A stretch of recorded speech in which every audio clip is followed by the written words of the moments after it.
how long my hair's getting, dude. It's getting there. It's getting there, my It's beard. getting there. It's getting there. I feel like we haven't been on Reptile Revolution in a long time. Yeah, even though we just did a pre-record last week. Oh yeah, with Des and Steven Yeah? from Cobra Cafe.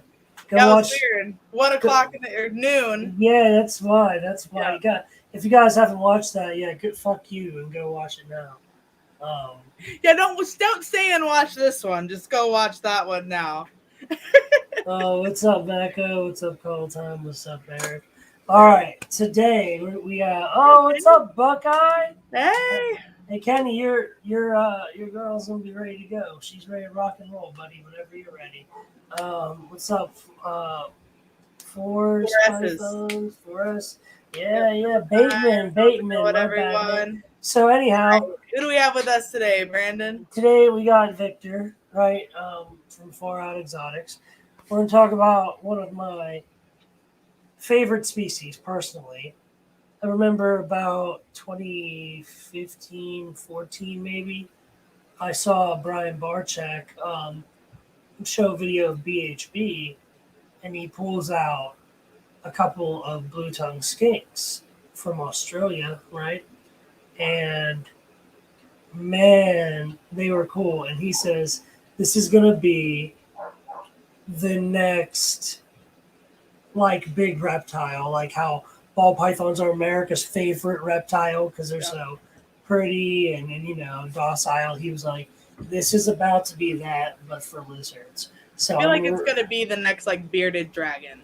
Like the... I think it's going to... Everyone wants. Yeah, I think blue tongues, Taliquas are going to shit on beardies. It's going to come to that. But let's go ahead and bring them in and talk about one of my favorite species. So without further ado, Victor, what's up, brother? How's it going? Guys? What's up?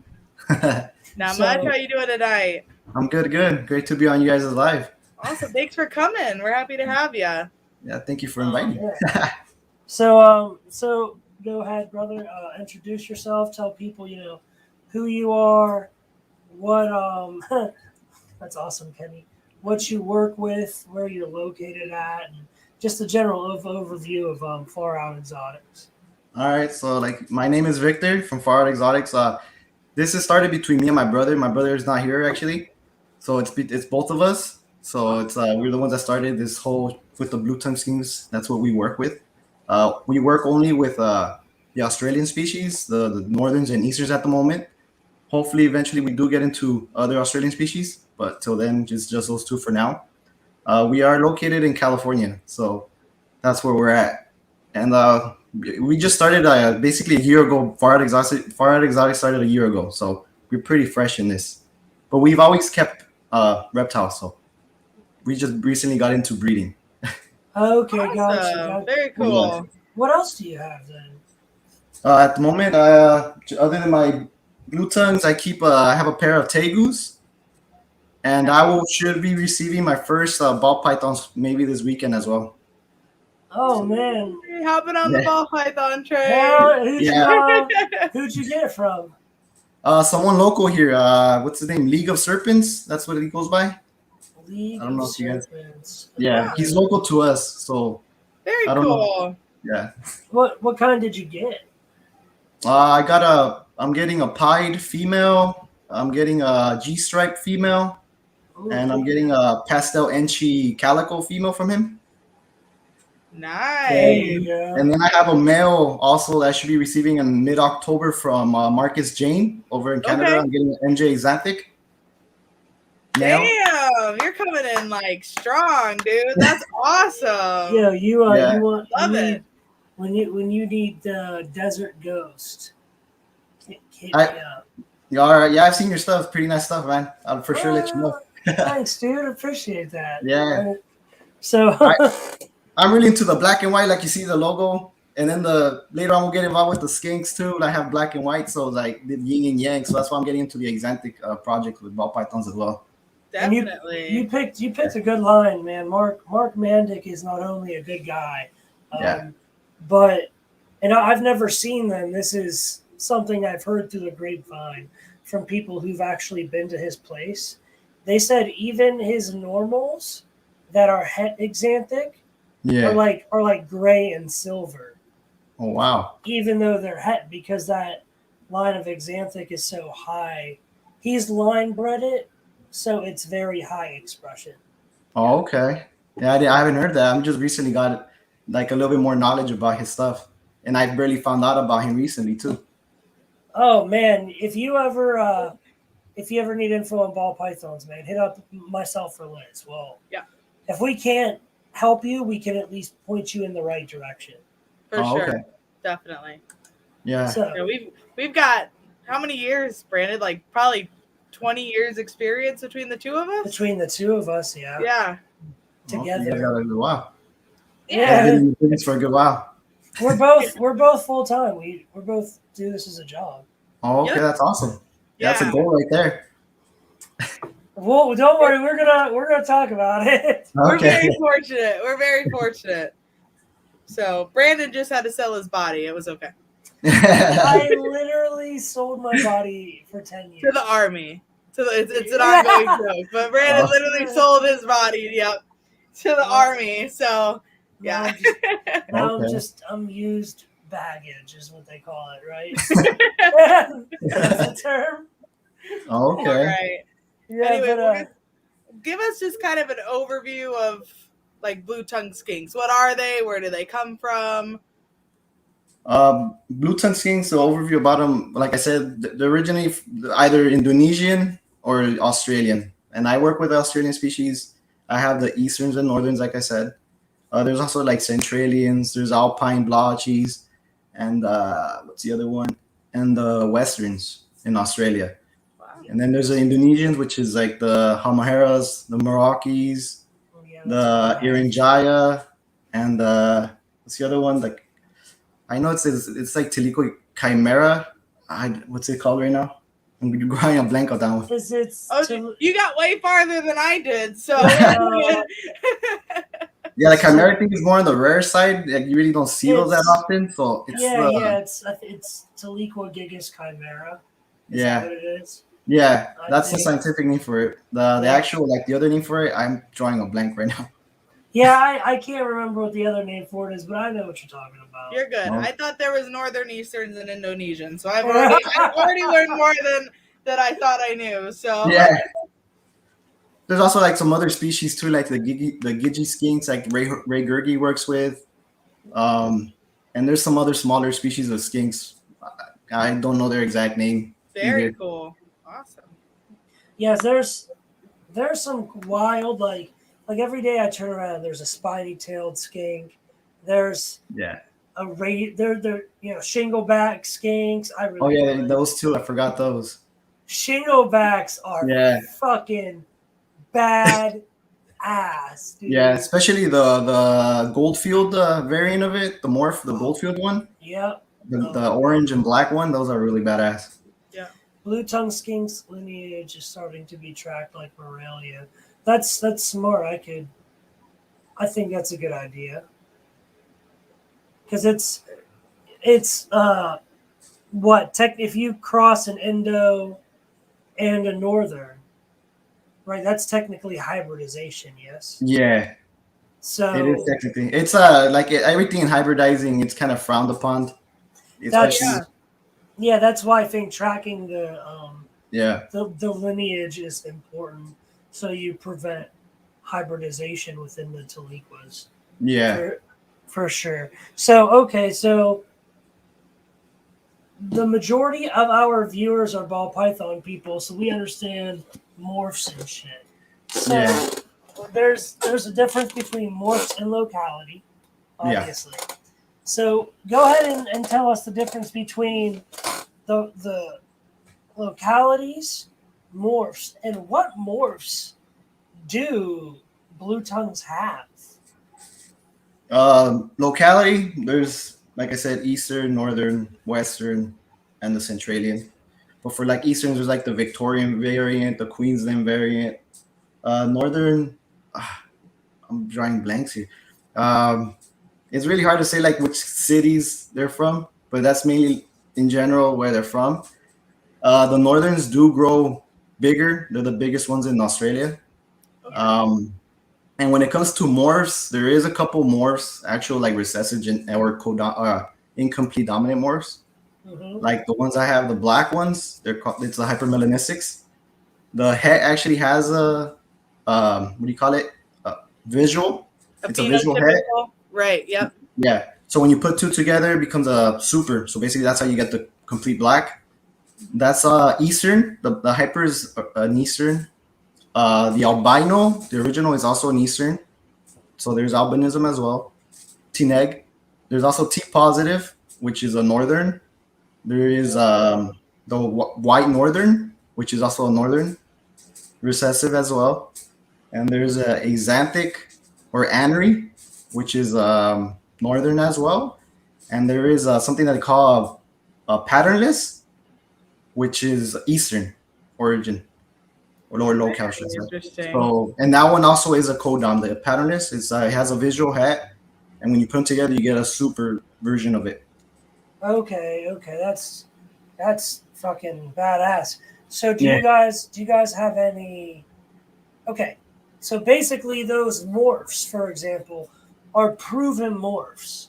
Yeah. So where you could be like, okay, I know this is axanthic or anery or whatever, and this is it, het, or does it have a visual het? The axanthic, they usually don't. No. No, I didn't think so. The So only if you- one is the hyper and the patternless. Those are the only ones that have a visual Yeah. hat. So you're going het to visual, right? So you're Yeah. obviously you can get hets and visuals. Exactly. So right. So that is having a morph. So do you have anything in Taliquas that are like a line bred trait or a polymorphic trait? Like, so like in gargoyles, this one just throws high reds. So I just line breed the shit out of that to get these really high reds. Yeah. Right. There is a couple of lines. There's the orange line. There's also the white line, dark line, the sunrise, sunsets. There's a lot of them actually. There's at least, I'll say, maybe 12 type of line bred stuff, depending on what you want to get into. And there's like new ones being made all the time that are different. Like there's white line, but there's like 3 versions of white line. But they follow the same thing, but they work a little different. There is orange lines, and I believe there's also like 3 versions of that one. But in general, it falls under orange line, but it works different. Like some are more intense than others. So, right, because it just depends on which person was working which line, what they specifically held back to copy, right? Yeah, so exactly. Maybe some people liked the more intense color, but it was lower on the body or at a different location, right? But then this person's like, no, I want more orange, even though the orange isn't as intense. And right? So that's how you end up getting different phenotypical line bred traits, even though they're the same trait, they're just expressing themselves in a different way. Yeah, exactly. Like in the orange line or the white line, like if you give you exactly what differentiates them is that some are really intense orange, and most of the time they have a black banding as well on the one where the color is at. Some of them is just pure orange and has like minimal black, or some actually turn it a little bit more white, or like clears it up, or fades like kind of like ghost for you guys in pop pythons, that ghost effect. So it's like they have their own effect of each whatever you want to put together. Don't buy into Ghost. That's a dead project. Stop it. Don't listen to him. If you buy anything Ghost, it better be Desert Ghost. And don't listen to him. It's funny because I was actually looking into a Ghost before I purchased these 3 females. Don't listen to him. He's full of it. He doesn't have the vision. Have the vision, Victor. It's all in Ghost. It's go Ghost or go home. Go the fuck home, bro. No, Ghost is a good project, but go buy it. Go buy Hypo. Don't buy Ghost. Okay. Be a real man. So, anyhow, I don't have any Ghost. I have Hypo. Same thing, different name. Okay. See, there it's you Hypo go. and it's awesome. Yes. There you go. That's the big debate, right? Because Hypo is hypomelanistic, right? That's what it is as a morph, as a gene. But then, you know, some people call it ghost.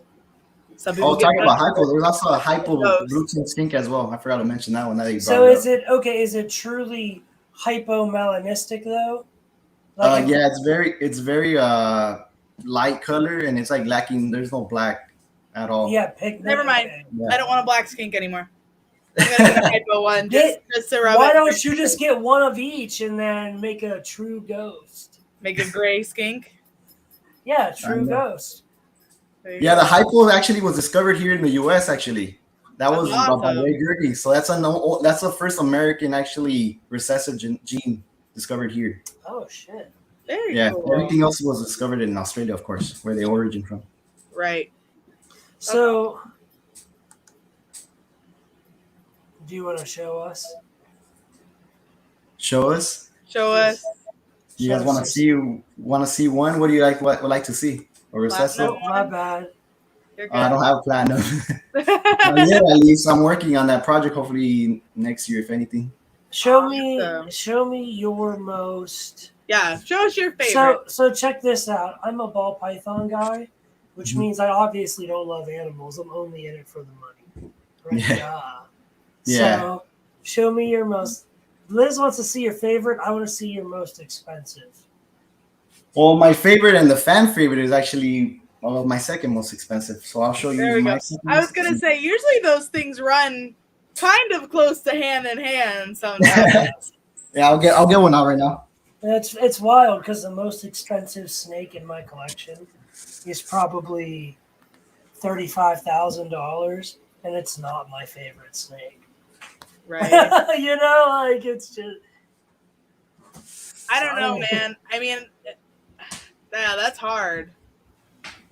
Well, here's my favorite and the fan favorite and my second most expensive.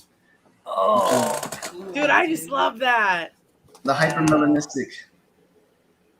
All right, no, I lied. They call it hypermelanistic. We call it ultra melanistic. And then, lots of, what do the ball breeders call it? Increased or intense melanistic? Yeah. The IMG. IMG. Right, the IMG balls? Yes, yep. Dude, that thing is so fucking I love it. It's literally like a black dragon. Okay, so that is, if I wanted to buy that as an established baby, how much would it run me? Established for this one is gonna be going for about anywhere from 7 to 8, depending on who you're asking. 1,000. Yeah. Okay. Okay. Yeah, this is about $7,000. Okay, so I just wanted to make sure that you're in it to win it. Yeah. Yeah. Yeah. No, it's true. And they have a nice belly too. I don't know if you can see. They have like a nice orange. I do I like that orange speckling. Yeah. Flaking there. I do like that a lot. If you work on them too, you could increase it too, by line breeding it. Right. Yeah, for sure. So how long would you say before morphs like that and blue tongues become more readily available for the pet industry side of things? I'm not saying super low dollar, same as normals, right? Of course. Yeah. But it is more readily available to where people who are looking for a cool pet, obviously the price on something like that is always going to be higher than the low end. Yeah. But what would you say if you had to guess at a random time frame? It might take a while because there's not many breeders with them, and if there is, they're very holding back on a lot of them to get ready to sell in full, a lot at a time. That I know right now, I know Ryan has a female, only one female that he produced a head this year from R&B. Awesome. Also, I know 2 people local to me also have one each as well. Very cool. So we're trying to figure out ways to maybe, because I have, this guy is a male. This is my male. I was just about to ask. Yeah. I have one more, but it's supposed to be a female. But last year she didn't want to, or he didn't want to breed, so I couldn't tell what it is yet, because it's really hard to sex these. It's really difficult. We'll talk about that in a little bit too. So basically, we're trying to figure out ways to, like, if anyone has females, to maybe do some projects together and start producing more. But yeah, this Very is cool. This is something with, yeah, because otherwise you're just starting from scratch, really, right? Like you're breeding into something else, then waiting for those hets to grow up, hoping you can sex them, breed them, and then holding stuff back again. You know, that cycle takes a while. Yeah, for sure. So it's gonna take I'm pretty sure it's gonna take a while. So to put it real quick in perspective, okay, for blue tongue skinks, now I'm on Morph Market right now, right? You can, as a matter of fact, so you can browse 560 skinks and 409 ads, okay? For ball pythons, you can browse 28,380 ball pythons and 26,210 ads. To put it in perspective. Yeah. Oh yeah, for sure. So how old do they need to be for breeding purposes? Females, I kind of like the very similar 2 years of age at least. Male could be about a year, and the female could go a little bit sooner. She's a really good eater, and as long as she reaches about like 19 inches, and she has a nice size on her. So sometimes it has to do with size, not really the age. Yep. So basically, but to be on the safe, most of the time they reach it at 2 years of age. So basically 2 years. Can you probe lizards like snakes? No, you can't. It will still give you a not definite answer for these actually. So let's go into sexing. How do you sex a blue tongue skink? There's so many ways you could try: the head size, body size, the tail length. But it's always not 100%. Most of the times, you just gotta put them together during breeding season.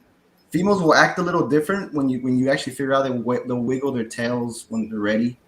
So that's when you know you really most likely have a female. If they're very aggressive with each other, it's males. Like, don't take the chance. But sometimes you could get really aggressive females. So it's not 100% either. Because I had breeding last year, one of my females was very aggressive. And she I thought it was a male, but she actually produced babies for me. So, well, that's your sure tell way, right? Yeah. Also, I know other people do also like X-rays or like the X-rays where they put that liquid. The ultrasound. I was just ultrasound. Ask you ultrasound stuff like that too. Ultrasound. Yeah. Beans. Yeah. I haven't tried it yet because I really haven't. I gotta purchase a machine myself. I might end up doing that once I get my ball pythons because I know you might need it for that. Yep. So okay. No, go ahead, Liz. I was gonna say another option too is you can find an exotic vet in your area, especially. A lot of them will do it even at like little to no cost just for the experience, because a lot of times they don't see breeders or things like that. And then you can end up doing like research studies and stuff with them too, which is a lot of fun. So that's always something to think about as well. Because even if you get an ultrasound, not saying like I have a bit of a vet background myself, it's hard to tell what you're looking at when you don't know what you're looking for. Okay, and there's not a lot of references out there for like sexing blue tongue skinks with with an ultrasound. So I would definitely recommend if you do get one, like reaching out to a local vet and seeing if they even would like want to stop by once you get one, and that would maybe be a little more familiar. Because again, it's hard to tell what you're looking at when you don't know what you're looking for, if that makes sense. You know, you're looking at it, going, okay, well, I see it, but what is it? Right now, someone's doing a study with X-rays because he found out because they're live bearers, so they don't lay eggs; they're actually live bearers. So they're taking pictures. They're doing X-rays with the pelvic and trying to see like kind of like with mammals and stuff, how the hip bones are formed to give life, to be able to give live birth. Yeah, that makes sense because you have litters, not clutches, so you need a wider hip base to be able to pass the live baby through the birth canal. Yeah, exactly. I mean, this is pretty fresh. He's really starting to do this project with his, like you're saying, his exotic vet that he knows. Mm-hmm. So they're working together to figure out if that's actually a good way to find out if for sure it's to sexing them. That makes sense. So when I was trying to figure out how to sex mine, the best information video I came across was TC Houston, and he was he's awesome. Yeah, he is. He's a cool guy. I've talked to him. Yeah, he knows his shit. That dude that's a guy like I feel fairly confident if I sit down at a table like within the scientific community. Yeah. That's a dude I'd have to brush up on some shit before I even had a conversation with him. He's the real deal when it comes to skinks. But so the video that I saw with him is basically what you said: tail length, head size, kind of body overall. And like you said, he's like, at about 2 years old, you'll see attitude changes and things like that. That sort of help you figure it out. And then I saw a video of this Crocodile Dundee looking ass motherfucker picks up a blue-tongued skink in Australia and pops it. Oh. As in inverts. Yeah. The hemipenes, the sex organs. So. Yeah, popping is not good for these guys. I wouldn't recommend popping. Popping is not. You can actually damage them. There's actually studies that they show that you can actually make them males infertile. Okay. It's too hard because it's not that easy to pop them out. So you're basically putting more pressure than you would on a ball python to take them out. So you could like really damage them. So I would not recommend it. So there are myths that blue-tongued skinks can drop their tails. True or false? Yeah, it's possible, but it's really rare. They prefer not to drop it. That's what I figured. Mine's never dropped it. Yeah. Okay. It's I heard it has happened, but it's really rare. I've also heard, but I've never even seen photos. So yeah, I was gonna say I don't think I've ever seen a skink, or at least a blue tongue, right, without its tail. But interesting. I feel like most reptiles can do it if needed, right? Like if it's a necessity. But there's definitely. I mean, in captivity, you really would have to stress the animal out, like to really extend for him to drop it. Yeah. Other than that, he wouldn't. I mean, if you really work with the animal, I work with my animal. I was just about to comment. I love how chill he is. Like, you're just hanging out there, and he's just like, you're like doing all this stuff. And I love how they're just fucking belly draggers, dude.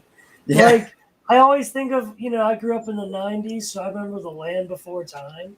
Oh, like, they never. The dinosaurs didn't call them what we call them. They call them three horns and, long necks, and belly draggers was one of the things they called them. And I always thought of that when I saw a blue-tongued skink. I was like, especially when I got mine, I was like, it's fucking belly dragging. I mean, the nickname they have is Snizzard. So I see that, Snizzard, Yeah, that's the nickname they have. I could see why. That's fucking awesome. Because when you have them on the ground, they move like a snake. They do. That they have little hands. They're almost like the step between like the legless lizards, right? And because that's what they remind me of when I look at them. Even like their body structure and stuff is very similar. They just have legs. They're a little wider, little bigger, girthy, but they're very cool. So they're really awesome. They're really good pets. I like earlier we were talking about like pets. Compared to like bearded dragons. Yes. For me, it's like easier care, easier temperament. I mean, beard. I have nothing against beardies. I used to have some, but like for me, this is like easier care for honestly than a bearded. Was actually our next questions. If you would recommend blue-tongued skinks as like a first-time reptile owner, would you recommend a blue-tongued skink as a pet, or do you think they need some like experience beforehand? No, honestly, these are perfect first starter pets. Honestly, they're really easy as long as you get. I would recommend getting it from a breeder, like to start off. Not really the Indonesians because they're wild caught. Yep. So those are really bitey or more flighty when you first get them, compared to like because most time breeders work with them. You for sure will get an animal that is more tame, more manageable. So they make honestly perfect pets, especially northerns or easterns. Yeah, I wouldn't not recommend an Indo because I know my endos, like the care is different, right? I know my Yeah. endo needs it to be like 110 degrees and like 65 70% humidity. It's like Yeah. ridiculous, right? Yeah. It's a lot for that. But I know Easterns and Northerns, people keep them. I see breeders keep them in racks, like the kind of racks that Liz and I breed rats in. Like, Yeah. you know what I'm saying? The wooden ones with the black cement tubs. Yeah. So I saw you pulled it out of what looks like maybe a vision rack or something. Yeah. FB70. FB7, yeah, yeah. Yeah. So that's would okay. So here's a quick question then, for I guess a full blown blue tongue skink, is an FB70 the tub you recommend for an adult, or would you move as high as the FB90? FB70, I'll say it would be the least to get, like nothing less than that for an adult. The If you minimum. want Okay. FB90, anything bigger, of course, is much better. Like, Okay. Go ahead. They love to poke around and stuff. Bigger is better with blue tongues. Yeah. Like also people have them in like terrariums or like in tanks, or what do you call them? Those PVC cages. And it's usually like a 4 foot by 2 foot by 2 foot. So that's exactly what I have. I got it custom built at cages with a K.com, not sponsored. Yeah. So, but I got 2 light fixtures on both sides, and on one side, I also had recessed belly heat put in. And it's acrylic sliding. It locks with 2 vents in the back as well. Yeah. So it's, and I still say like that's the minimum. I always look at it like, yeah, my girlfriend's gonna upgrade it, so it doesn't matter. That's what maybe I'll recommend. And also like for Northern Easter, like you're saying, humidity wise, for them you need like anywhere from 40 to 60 is perfect for them. Nothing more than like around is great. Yeah, that's like ambient almost. Yeah. So basically, I really don't work with it. Just the ambient humidity in this room that I have them in is perfect for them.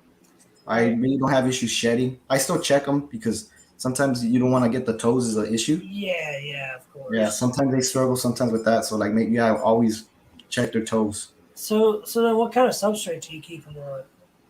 I keep them.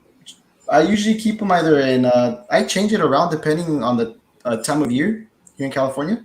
Yep. So if it's very humid outside and my room is gonna get more a little humid, I have a dehumidifier as well to make sure to control the room and stuff. So sometimes I keep them on cypress mulch, or sometimes on aspen bedding, or sometimes on newspaper just with hay. That's pretty much the care I have them in. It's pretty simple, pretty easy care for them. Yeah, that's awesome. Very simple. Yeah. I'll put this guy right away really quick. Yeah, definitely. Thank you for sharing. He's gorgeous. Yeah, that's fucking legit. And then you guys were saying something about like my most expensive. I'll bring him out right now so you guys can see it. Yeah, I told you I'm all about the money, not the animals. That's just, that's how ball python people are. We're all about nothing but business and the money, and fuck on. We keep animals in like boxes, and we're just right here. Whoa! What the fuck is that? This is a pure white. What? Pink. How much? This one's going for about like 8,000, 8,500 for a baby. Fuck, that's it. I'll make it. Yeah, boy, yeah, shit. I'm gonna get one of each now. I've got to get it like a now I want all of them. Fuck. They are super cool. Wow. Yeah, these are actually easy to sex because they're white. You could just candlelight them. Oh, that's sick. Yep. Yeah. So these are easier to sex. I see people do that with like the hypotransit zero bearded dragons too. Like they Zeros? can literally just Yeah. Because they're so white. Candle above the tail, and it's real easy. Yeah, exactly. That gorgeous. Is fucking sick. Yeah, this is a northern recessive genes. That's funny as fuck. Name him Kilo. This is actually Light Fury. I love it. Is the other one Night Fury? Yeah. I like, please tell me. Fucking love that. Is that a female? This one I candle it. It looks like she's gonna be a female. Awesome. So I'm hoping to put them together and create a double recessive. So has that been made? Like, how do you like in Australia they have, but here in the US I have not heard yet.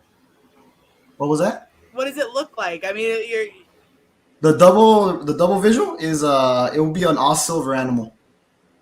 Oh, like, very nice and silver grays. So it's really nice. Yeah. Dang, if you can get that in with Xanthic. Oh yeah, that'll be pretty badass. Yeah. Has anyone made any snows? Yeah, all you have to do, Victor, is hit a triple. There is snows. There has been some snows that I've seen. Ooh. It's like they're pretty nice. They're like all white with the red eyes, pink tongue. And then they have like some very nice yellow bandings on the side. It's so fucked when you're like pink tongue, and I'm like, what? Pink tongue? Every tongue is fucking pink in the world, right? Except I get real excited for this one thing. This one fucking thing. Yeah. That's badass. So real quick, can you cover the parietal eye? The what? Parietal eye. Oh, the top? Yes. Yeah. Well, that's basically used for predators in the wild. That's their extra eye to see like shadows.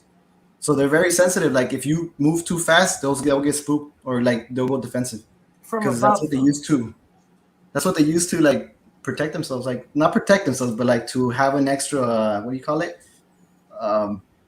Awareness. Yeah, it's like a defensive measure. Yeah. Almost like a sixth sense because it's not a true eye in the sense that they look through it, right? Like we look through our eyes, but it's a subconscious thing that they process, right? So it's people talk about the fact that you can see your nose constantly, right? But you don't think about it anymore because your whole life you've been able to see your nose, right? So your brain just blocks it out, right? Yeah. You know, so it's kind of in the same sense where you're not truly seeing through it, but subconsciously they are using it as a I always call it like a sixth sense, right? Like they know something's there, but it's a biological adaptation.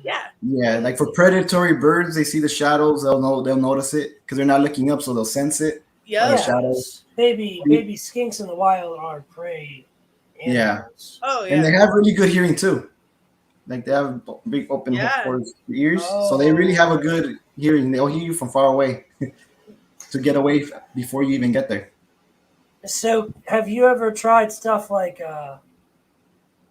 making certain sounds or whatever when you come to bring food or anything like that for your beardies or for your blue tongues? My bad. Yeah, sometimes I feed them. My dogs, I always have them on dog kibble. That's what I have them on. So when they hear me scooping stuff and they're hungry, they'll come straight to the front of the tubs, and they start scratching, and I feed them, and they'll eat. And then I give them also like wet dog food if they hear the can too, or they start smelling it. They're right away. You notice that they start reacting that they're hungry. Yeah, that is awesome. Yeah, mine does the same. Yeah, I was gonna say I've noticed because Brandon and I have talked about this with my ball pythons. It's when I drop the rat totes, like they hear the tote hit the floor, you know, and it's like because I bring my rats in from a separate facility. So it's like every week on the day when I come in and drop it, they all start just wait, you know, they all start waiting. They know just from that particular sound. Brandon, you do the fancy, like running your hand down the tubs and making the clink, clink, clink, clink, clink. Yeah, I wake them down the racks. Yeah, what I do is I will just run my hand down the racks and the vibration of the tub will wake them up. And I'll leave the rats in the room for a little bit under the fan and shit, so the whole room will stink. Yeah. And then what I do is I'll have the rat ready, and I'll just tap the tub, tap twice, and I open it up, and the snake usually comes flying out of the tub. I don't get. A lot of the time lately, I've been opening the tubs up with a snake hook because they just come flying out. Yeah, I've been getting bit so often, so much more often than normal. It's just ridiculous. But yeah, I didn't know if there's any like, because they're not dumb lizards. They're actually pretty intelligent. Yeah, they are. Yeah, you could even like enrichment. Sometimes you get a ball like that has holes, like, and then you stick food in it, and they'll play and they'll figure a way out to get it out. Yep. So I've got I don't know if anyone's ever seen those dog feeders. Like they're like a plate, and then they've got you like turn a piece and there's a hole underneath it. You can like put food in it and then close it back up. I have those for my monitors, and my Tegu actually really enjoys them. But yeah, I'll put like fish and little pieces of meat and stuff in there, and then they'll go through. It's amazing how smart they are when you give them the ability to actually problem solve. Yeah, exactly. Yeah. Yeah, you're smart. It's just like us. I mean, if someone cooks dinner for you every night, or you have to cook it yourself, you're gonna pick the pre-cooked dinner because it's easier, right? Everyone would. There's no, they're gonna choose it. But if the only option is to cook it yourself, then they're gonna. Then what are you gonna do? Yeah. Exactly. Yeah. So kind of the same idea with enrichment. If you give them enrichment, but then also dump a bunch of food in your bowl, they're not gonna play with the enrichment because they're full from all the food you just dumped in their bowl. Yeah. I get you. Yeah, that's yeah.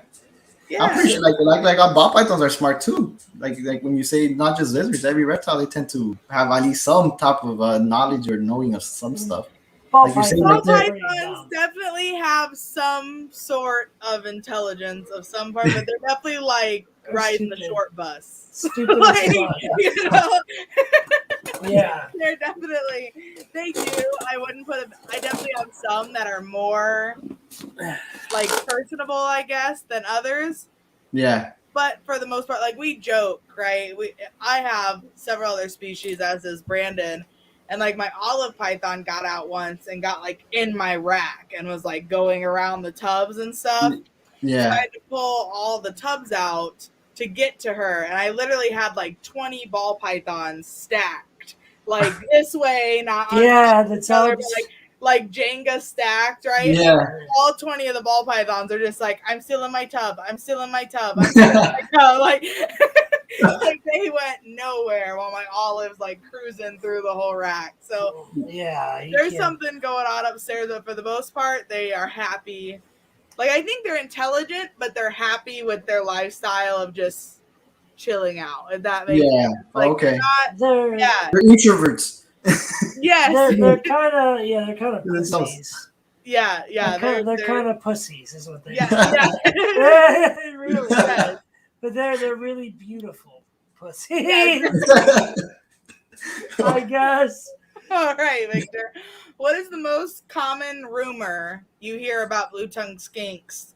And like, what is the most misspoken piece of information? Right, like every species, I feel like has this,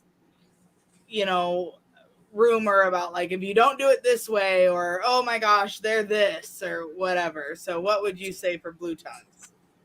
Well, some people actually think they're venomous because of the blue tongue. Yeah. Funny. And I'm like, no, they're not. Like they're actually. Some people even think like when they bite you, their saliva is dangerous. Mm-hmm. Like they could. I mean, you make sure you put some what do you call it, antibacterial stuff. Make sure that you clean your wound and stuff. Like any animal. With any bite, But they're not venomous or anything like that. Like, just because they have blue tongue, it's just for them to scare you. There's nothing venomous, poisonous, nothing like that. So here's the biggest equal rumor I hear. I want you to squash right now. Do they or do they not require UV? They do not require it. But it's if you want to give it to them, it's up to you, your choice. But I say, or a lot of people, breeders that I've talked to, they do say that it's not required. They don't really need it. Okay, but as long as like you supplement them still, of course, with calcium and calcium and stuff, but they don't really require UV. There's a lot of older breeders, right? Before UV was even like a thing, like you couldn't get a hold of it, right? Because there was no market for it. Yes, that is a very good explanation there. Yep, for sure. They're like, hey man, I'll leave you alone. You leave me alone. Like, feed we'll be me good. and Yeah, leave me alone. feed me when I'm hungry. We'll be good. They get hangry, obviously, as Brandon was mentioning earlier, of them flying out of tubs. But no, there's a lot of older breeders on UV, right? That if you provide them with the correct calcium supplements and things like that, correct diet, and then enough heat is your main thing, right? Because you have to allow that body to have access to heat in order to, make transfer that calcium into what it needs to be. So, but yeah, that's interesting. I definitely think in a lot of reptiles UV is beneficial, but I think there has been a big hype lately over the true like requirement of it, right? I think there's a difference between do they need it? Yeah. Or do they just, because I think it's common fucking sense. Every study that I've ever read from every college ever has shown that even fully nocturnal species, as well as any species that is diurnal or crepuscular, all benefit from some exposure to UV rays. Yep. Now, even if it's not required, that means it's beneficial, but it's not required. Yeah, exactly. You're putting it in better words. Yeah. Yeah, they don't need it. So like bearded dragons, for example, have more than one stomach. So they need it to be able to separate and digest that calcium. Otherwise, you end up with fucking metabolic bone disease. Yeah. But you don't have that issue in skinks. Yeah, no. Right. As long as you supplement it well with vitamins and calcium, you're perfectly fine. So as far as vitamins and calcium then, would you recommend anything specific to feed? Like food-wise? Yeah, to feed your skink, like whatever. I mean, I give them occasional bugs, insects. That's like a snack. Also, like pinky mice, they eat it. But those are like snacks or like a treat, not really a treat. Yeah. Also, snails. They love snails. Yeah, they do. Yeah, and then what I give them too is canned dog food for my adults, and then I give canned cat food for my babies to grow them out. It's higher protein meat base. Yep. So yeah, that's what I do. I do canned cat food, and I dust it with Bluey Buffet on top. Repashy Bluey Buffet. Yeah, I also give that to Repashy. I also give that as well. Yep, that's a good, because what people don't realize is like, I see people try to feed their skinks greens, and like 9 out of 10 times they won't eat it. Yeah, they won't. For me, I sneak it in. I chop it really small. That's what, and I sneak it in their dog food, their wet dog food. Yep. I was just gonna say my Tegu refuses to eat her vegetables. Yeah. And so I found two things I can do, like turkey, like ground turkey meatballs. So I chop it up and then I feed it. Now I got her young. She's only like maybe 8 inches long. She's not very big. So I still leave mine in pretty big chunks because I'm hoping as she gets older, I can start weaning less turkey and more vegetables and she'll still eat them. So I don't try to hide them nearly as much. So far, we're doing pretty good. The other thing I've had huge success with and was recommended to me by several people is warm egg yolk. Yeah. So like just cook an egg over easy and then break the yolk after it's cooked over top of the vegetables. And they're like, they'll eat it just because the yolk. Yeah, so they love it. That's something new for me. I gotta try that with my Tegu because my Tegus are picky as well. Yeah, yeah, mine is horrible. Yeah, she's bad. Yeah. No, that's awesome. For the insectivore type diets with the chitin and the protein, what people don't realize is we have to feed our lizards these greens because the insects eat the greens and then they eat the insects. Yeah. Yes. So I don't know about a lot of other stuff, but for the blue tongues, the Repashy Bluey Buffet has everything. Yeah. Like the chitins, the proteins, the vitamins from the greens. And I dust it on top of the wet cat food, but I know you like, I've actually made it before, and you're supposed to like, I just put it in a Tupperware thing with some water and boiled it in the microwave for like 5 minutes, stirred it, and it became this sort of like a gelatin. Yeah, it's closer to like a Jello, substance. Yeah. And my skink liked it, but preferred the wet cat food. And if you're trying to get nutrition in your animal, you have to get nutrition. Like the goal is to get it in the animal first. Yeah. Right. So give them what's palatable. So that's what I've been doing. But I was just curious about the insects with the UV and the vegetables. And all that. They need a balanced diet. I mean, you have to find ways of tricking them, getting at least their vegetables in. I mean, they do love fruits. Like they'll eat like banana, berries. Oh yeah, because that's sugar in it. It's sugar. Yeah. The greens, it's really tough to get them to like it. Oh, I know. Like kids, like my daughter is 6. She'll eat broccoli, but I have to like drown it in nacho cheese first. Like cheese ranch. It's really not that healthy at that point, but it's like she's eating her broccoli. I don't know. Yeah. It's a somewhat of a win.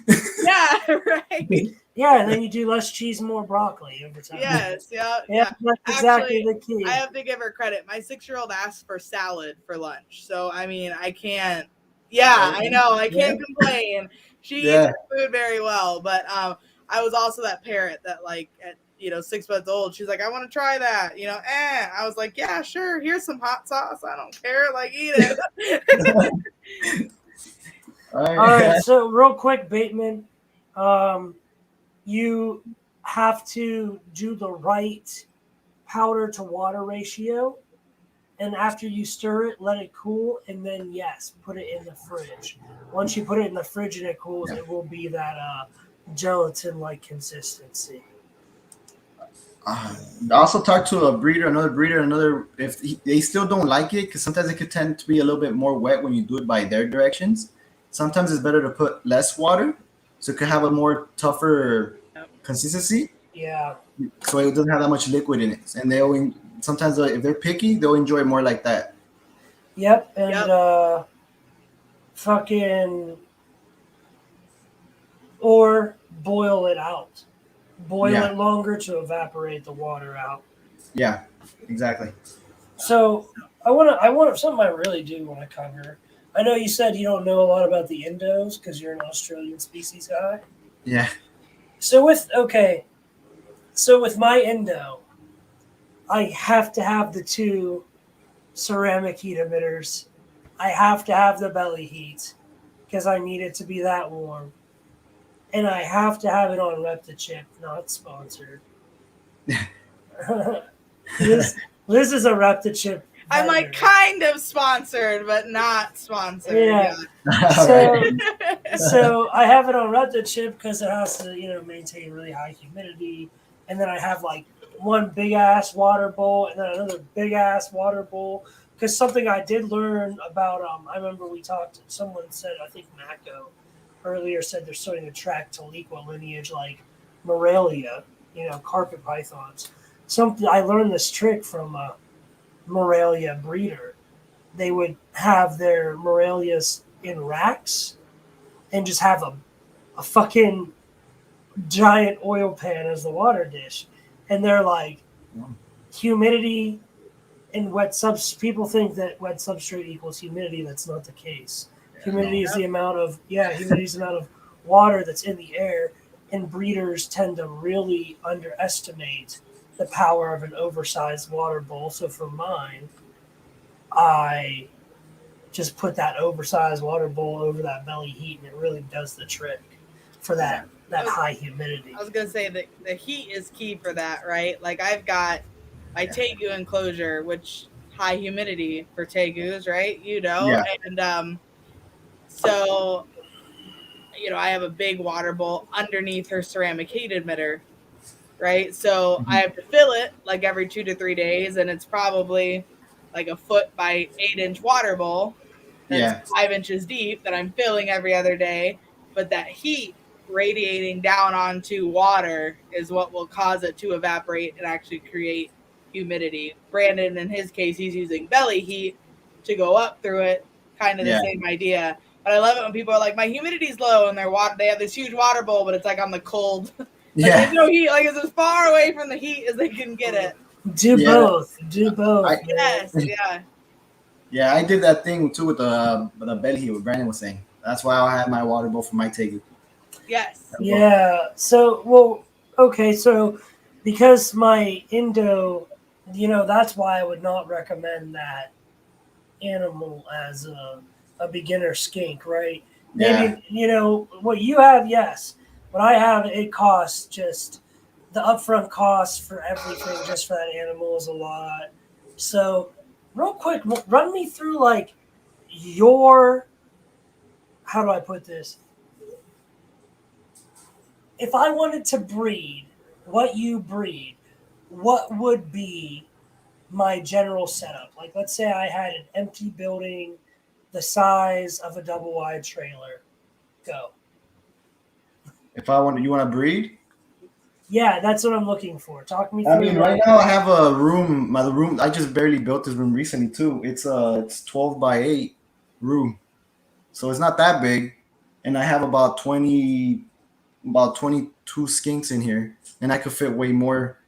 So it's growing, of course, but to breeding, yeah, you could have a good amount in a small room, like I'm saying, and then breeding, you separate them, so it's not really putting them like, oh, I'm gonna put the male with the female and let them go like a ball python.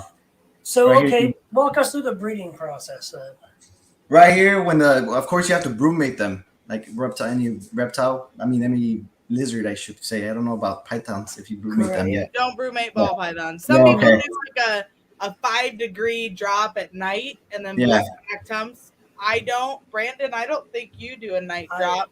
Yeah, I used to, and I don't anymore, and I don't notice a difference. Oh, okay, yeah, because I hear both things, so I'm like, oh, okay, I've got to figure out this. But that's colubrids. Colubrids brumate, pythons do not. Oh. But anyhow, so yes, so they go through a brumation period during the winter.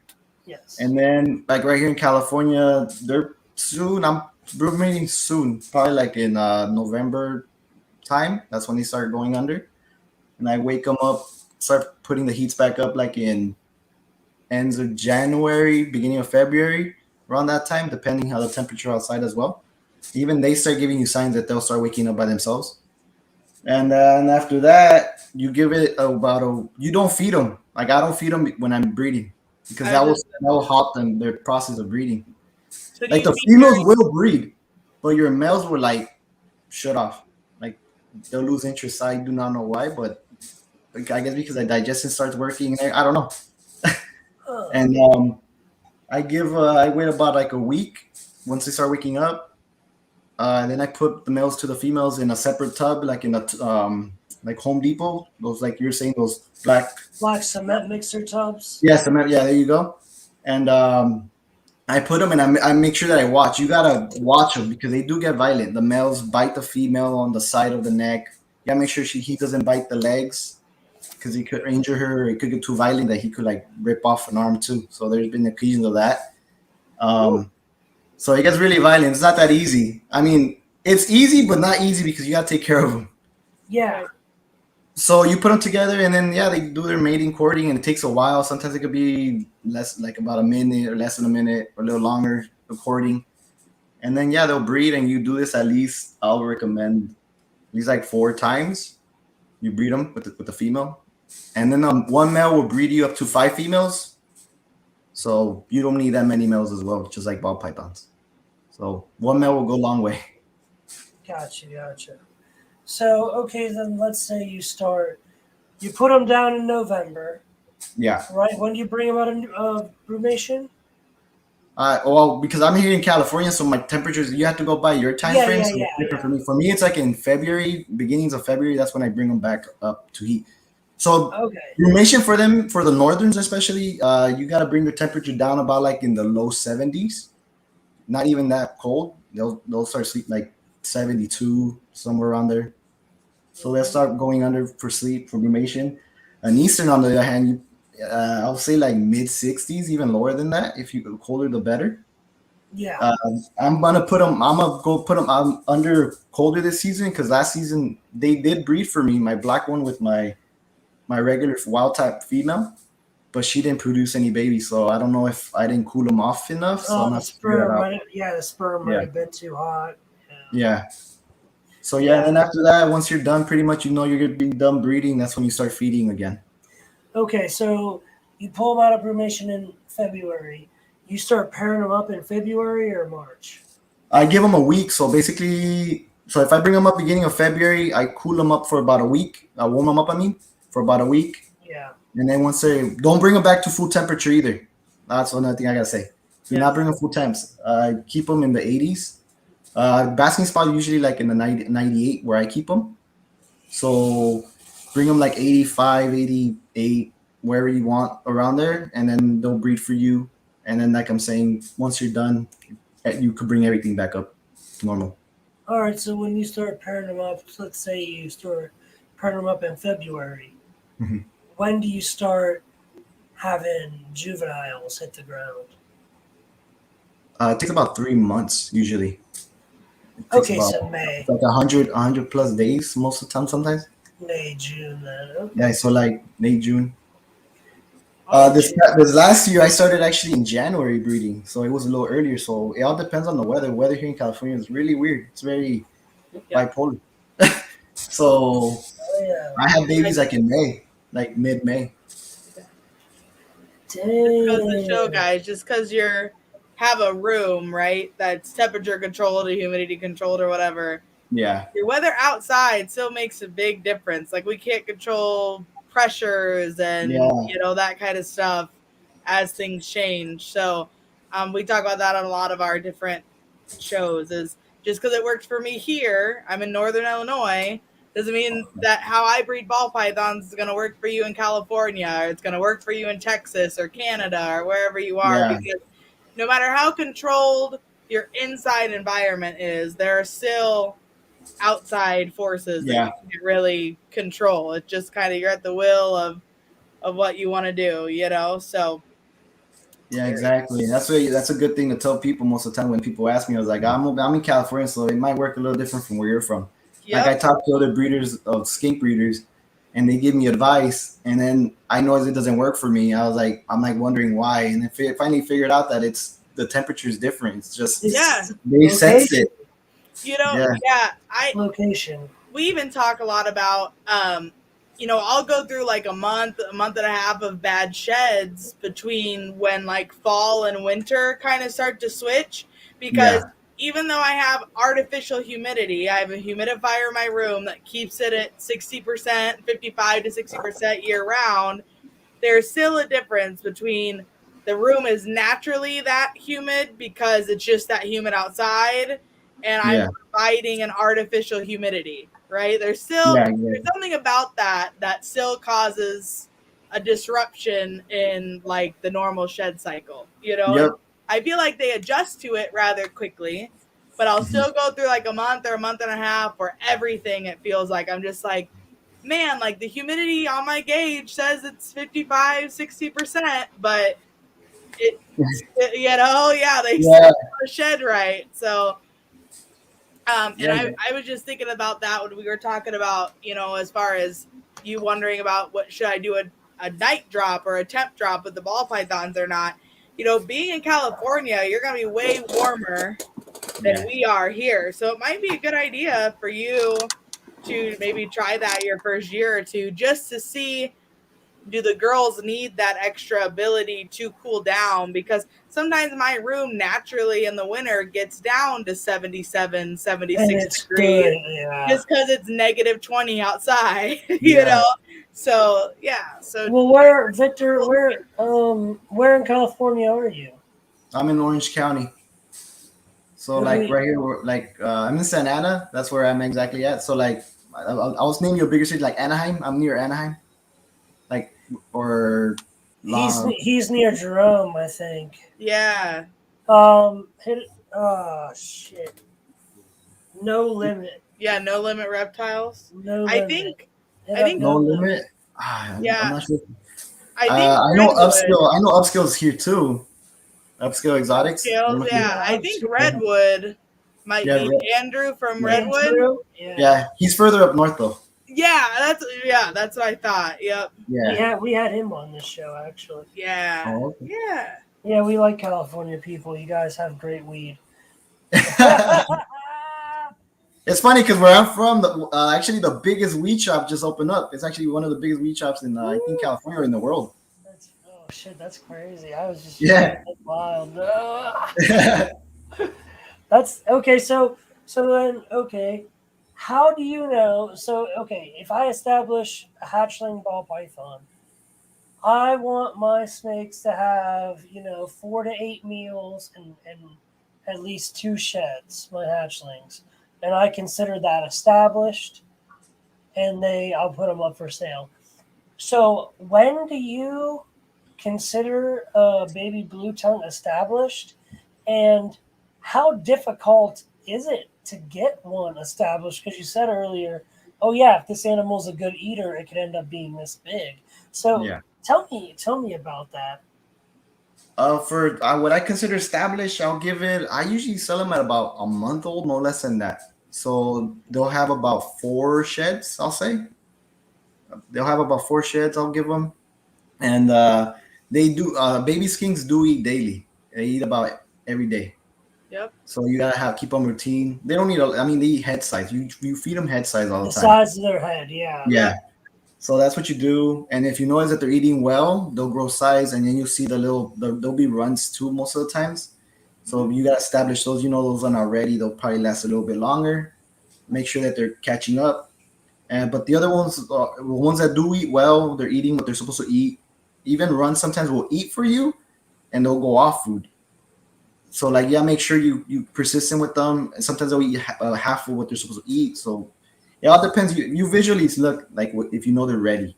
But I give them about a month, no less than a month old, before I started actually putting them up for stuff. So then so we have techniques like the assist feed, where ball pythons have recurved teeth. We could put. This is how I assist feed. I take a number 2 pencil, and I take it's unsharpened, so I use the flat end. Yeah. And I'll push like a rat pup or a pinky or whatever size it is. Okay. So I want the shoulders of the rodent past the webbing of the jaw of the snake. I pinch the jaw shut and pull backwards because the teeth are recurved. It'll hook the rodent on there. So then I'll put the snake down and shut the tub and just walk away. And the snake only has one option, and that's to walk the rodent into its mouth. And that's how we 9 times out of 10. If they decide not to, they do this really weird exorcist twisting around thing. They figure out, until they get it unhooked. But it's like wow. Yeah, it's like Gyarados when he does Dragon Dance and season 1 of Pokemon. It's just not really. It's at the point where the first few times you do it and they end up reacting that way, you'll look at them like, did I just kill you? Like they almost look like a hog nose. Like that's dying, Open their mouth and move yeah. But eventually that's once they figure out, this is food and this is how I eat it, they start moving. So what do you do when you have that problem eater juvenile skink? Luckily, I haven't had that issue yet, but what I've seen, you could also assist feed. You could try to open his mouth gently and then try to get some food in there. I usually don't pry it. Usually when they taste it, get the taste of it, they'll do it themselves. Yeah. Okay. Sometimes their sense of taste, or they're like, whatever, and they don't really want to try. But once you give them the taste, sometimes I did have one runt, but I really didn't have to do that. All I did was put the food right to his face and make him lick it a couple of times. Then he understood, this is actually good, and he started chewing little. Even though I had to do the amount, but it got him started. Yep. Yeah, that's what I had. I've seen some people do the syringe feed, right, for lizards like that, and then I've seen some people just take like a Q-tip or something close to it and just kind of rub it all around the mouth, almost like you're like smushing it, like just getting a nice layer around the face. but it'll kind of do that same thing where now they don't really have a choice but to, when they're scenting and when licking, they and lick, they'll the taste of it, and That's they'll a good start idea. eating that way. So I definitely, and we recommend this for ball pythons too. The less invasive you can be in the beginning is always better. Yeah. Right. So the easier. That's like the last effort, I guess you could say. Like, would you try last? Exactly. Yep. Yeah. But yeah, that's why, like, for babies, like I'm saying, 1 month, about a 1 month age, I'll give them ready. Make sure that they're very chubby babies, good size, and they're ready to go to a new home. Oh yeah, you should. Damn man, I put out I bet I still have it somewhere. I'm gonna actually go on my Insta and try and find it. It's a picture I did a now and then, like a before and after kind of, because my skin came to me. This girl who like buys feeders from me. She worked at a pet store, and they had got it in, and like a chunk of its like face was broke off, and oh wow, it just looked like dog shit. And I had always wanted a blue tongue, and she was like, "I'll, give you this, $400 lizard. You just have it." Because the store, it came in all messed up. The store wrote it off as dead on arrival. So I took it, and I'm scrolling through my Instagram right now, looking for this photo of when I first got it in to what it looks like now. Yeah, they grow pretty fast. In 1 year, they're basically, if they eat well, you get them adult size already. That's awesome. Oh yeah. Like I'll show you a yearling so you can see, like, when I bought him as of 1 month, which he was like maybe, I'll say like 4 inches. He was small. Now he's really big. Man, I must have had this skink a long time. I was gonna say, I don't think I've seen it on your profile, so it must have been a while.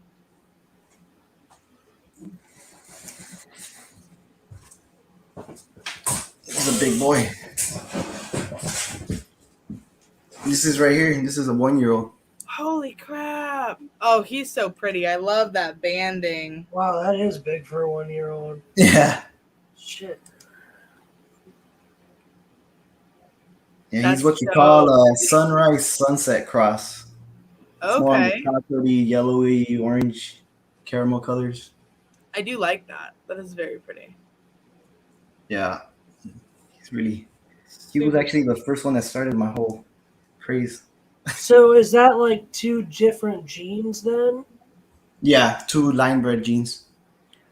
Okay, so they're like actual confirmed like dominant mutations, or are they like? Yeah, they'll carry through. Like when you breed them together, you'll see some babies will be orange. You will get classics as well. Like there's always a chance of you producing just wild type colors, but you get chances also producing like oranges and yellows, depends on what, or sunset, sunrise, depends on what you have. Oh damn! All right. Yeah, he's a yearling. He was from August, so he's a little bit over a year now. He's Damn, like a year now. sick. I definitely.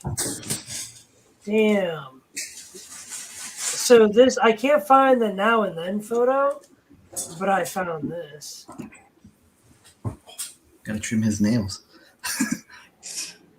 Yeah, he was like, I just noticed his nails are pretty sharp. So this is when I first. So this is the big PVC thing you were talking about. Oh, okay, yeah. So this is really old. This is an old post. One of my first ones. But this is when I first got the cage. It was maybe 3 Christmases ago. Was that lady? Ago. Yeah. Right there. She's so tiny. Sorry. Yeah, right. Look at that buff ass. Look at her fucking shoulder muscles. And she is yoked. She's ripped. Now, but this is already way healthier than when I first got this animal. I think in this picture you can't even see its hips. When I first got it, you could literally see its hip bones. Oh wow. Yeah. So yeah. That's you said that's a Halmahera? Is that what you have, or yeah, the Halmahera? It's like a Halmahera SP classification. It's an endo. That's all I know. Because like you said, man, they're wild caught, and that's what I figured. Why that animal came to me in the condition it came to me in. Yeah, most people. I mean, if you really want to get into, they're starting to breed a captive bred. There's a couple of captive bred already breeders for these Indonesians. So if you really want to Indo, Very I cool. recommend like looking into those breeders. But wild caught, they give you more issues to start off with. Like if you're really beginning, you'll have more vet visits too. I heard horror stories about them. I'm not saying don't get one, but if you could get a captive bred, I'll prefer captive bred, honestly. So you see the nose, how it's deformed a little bit. Yeah. So that is the part of the face that was broke off there. Okay. So this is the best. So what would you say this is? It's obviously an endo. Yeah. But I don't know if it's a Homahara. It looks kind of like a Homahara, but it also looks like that SP classification. Yeah, it's looking more like a Merauke to me. Think it's Moroccan? Yeah. It could be, man. I have no idea. I think so. I don't really know much about them either, but what I do know, it looks more like a Merauke to me. I don't know. It's a lot better than it used to be. You can see it's nice, and it's not obese, not too plump, not too skinny, just right, dude. I really do enjoy this animal. And look at that sword on the back of its neck. Oh yeah. Oh, that's pretty cool. I didn't see that. Yeah, that's a sword, bro. That's a gangster shit right there. What was that? King Arthur, right? The sword Excalibur. Yeah, King Arthur and Excalibur, dude. Yeah, pretty badass. I'm still looking for that before and after photo. For real, it's so good. What would you say, Victor, are some good sources for people to find information about blue tongue skinks? Like, say I'm wanting to get into my first blue tongue. Would you recommend talking directly to a breeder? Is there, a good website? Should I go to Petco and get a care guide? Like,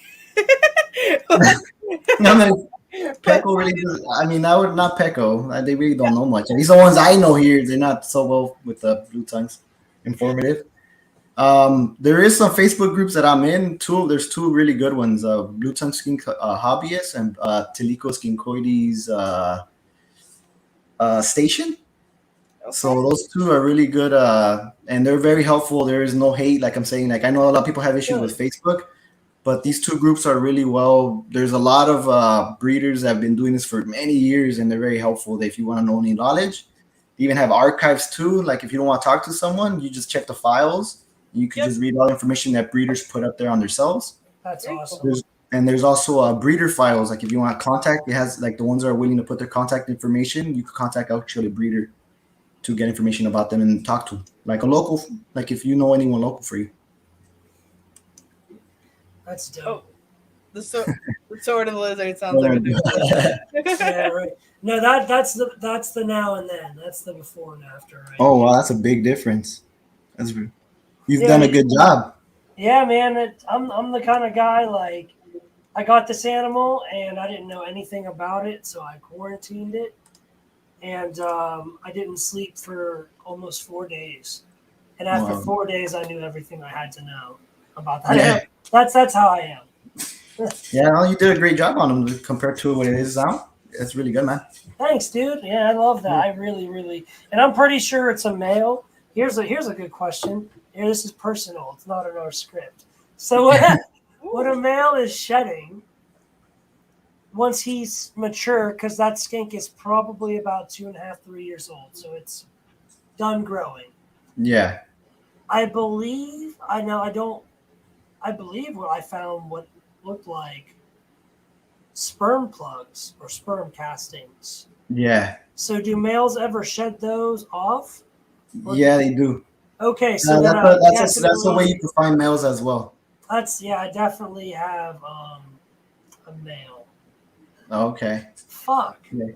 I was really having for the girl. Not that I ever want to breed them, but if I ever did, it always pays. It'd pay to have a 3-year-old girl. It doesn't really pay to have a 3-year-old boy. You know what I'm saying? Yeah.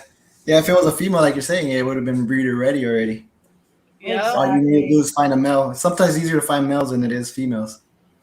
Yeah, but it's that's just a pet, and I'm just gonna enjoy my pet. How have you measured him? Like how big is he? He's small. He's not very big. Oh, okay. Because the Taniquas are the biggest species.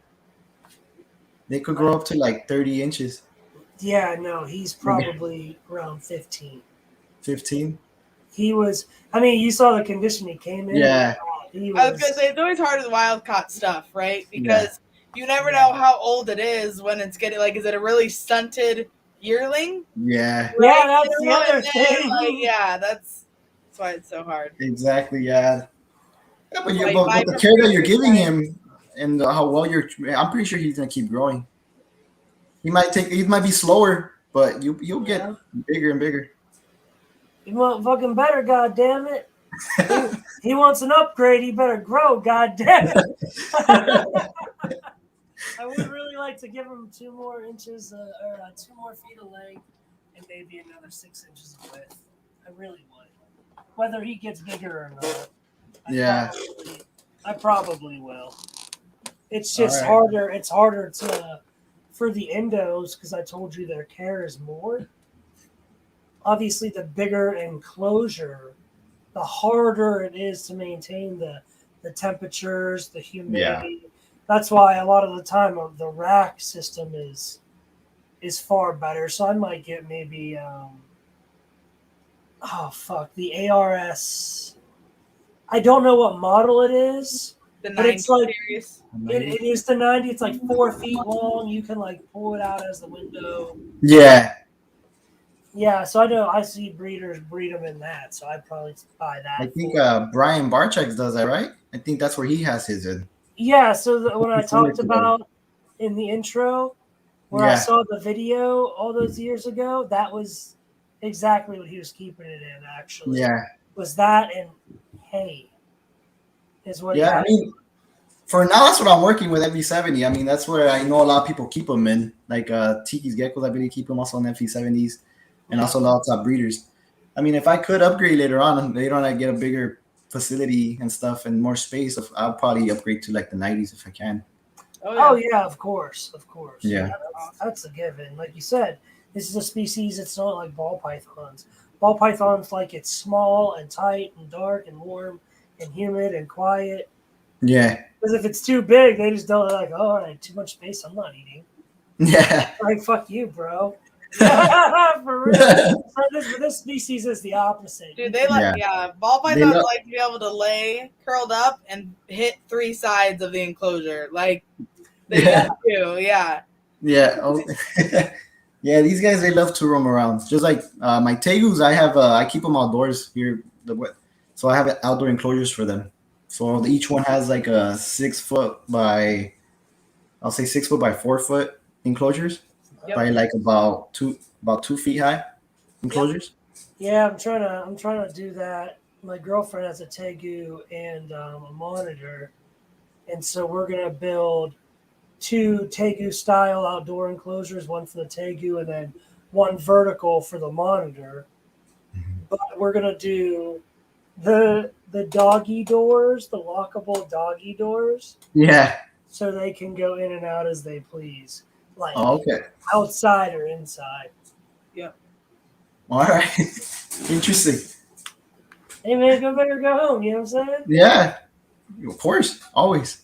I was gonna say again, my tegu right now is only, I don't know, probably 10 to 12 inches. So she's in a 2 by 4 by 2. Just for right now. Yeah, she's tiny. She's an albino blue. She's gorgeous, but she's still little. You got an albino blue. Those are not. Yeah, my main male, the one I got first, is ice albino. Nice. It's funny because he's an ice albino, and I know Brandon was talking about Pokemon. His name is Kieran. So like, I know. Yeah, that's fucking tits, bro. Yeah, Pokemon or die, man. For life. I'm an actual ranked player in the U.S. Oh, really? Yeah, like I win a whole bunch of Pokemon swag every year, and then I turn right around and sell it, and then put that into snakes. Every year. Put it back into snakes. That's awesome, man. Yeah. I play the online tournaments on the Switch, and just get shit mailed to me. Oh, that's badass. Oh, there's a good one right there. Yeah. That's cool. Having Yeah. your Yeah, own. that was Yeah, just my female, I don't trust her. I wouldn't do that in my house. My Akira, my would. He's like puppy dog thing. Yeah. yeah. Yeah, I don't know. The females are always more vicious. Yeah, Chino. Octavia's ours. Chino from DMJ just got his first pair of tegus. I believe they're het albino. yeah. But his female like attacks feet, like feet, Oh. slippers, Well, like this anything. Yeah. So this one right here, Octavia, that's a female tegu. She's yeah. a black and white argent. Oh, okay. All right, Victor. Where can people find you? I have Facebook, Instagram, and I also have a YouTube. So, but I mainly use a lot of Instagram more than Facebook for socials. Does your messenger glitch too? Is it only me? Like my messenger is so glitchy on Facebook. It is. Okay. Sometimes people message me and I don't get nothing. I'm like, and I don't get anything. Yeah. And it's hard for me because I have like 4 or 5 different pages that I manage.